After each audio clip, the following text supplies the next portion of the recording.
तर विधानसभा निवडणुकीपूर्वी पवार आणि दादा एकत्र येऊ शकतात असं विधान अतुल बेनकेंनी केलंय। अजितदादा गटाचे आमदार अतुल बेनके यांनी हे वक्तव्य केलंय। विधानसभा निवडणुकीच्या वेळी काहीही होऊ शकतं असंही बेनके म्हणाले। तर शरद पवार आणि दादा एकत्र आल्यास आम्हाला आनंदच असेल असं सुनील शेळके म्हणाले।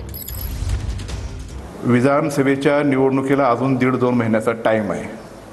त्या विधानसभेच्या निवडणुकीच्या वेळेस सामोरं जात असताना काही होऊ शकतं, काही म्हणजे काही। त्याच्यावर आत्ता लगेच भाष्य करण्यात काय अर्थ आहे का? यदा कदाचित महायुती म्हणून आम्ही जेव्हा पुढे जातोय तर महायुतीतून सीट शेअरिंगवरून काय होऊ शकतं, यदा कदाचित दादा आणि साहेब एकत्र येऊ शकतात।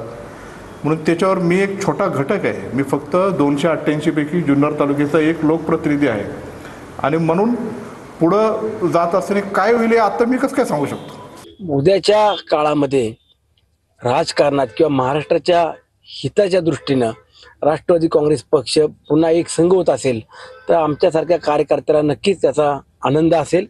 परंतु काही महत्त्वाकांक्षी मंडळी की ज्यांना स्वतःचं हित साध्य करायचंय, ज्यांना महाराष्ट्रात लवकर नेते होऊन पाहायचंय, अशी मंडळी साहेबांना, दादांना किंवा ज्यांनी मागच्या 35-40 वर्ष साहेबांना साथ दिली अशा नेते मंडळींना एकत्र येऊन देणार नाहीत, हे देखील आम्हाला ज्ञात आहे।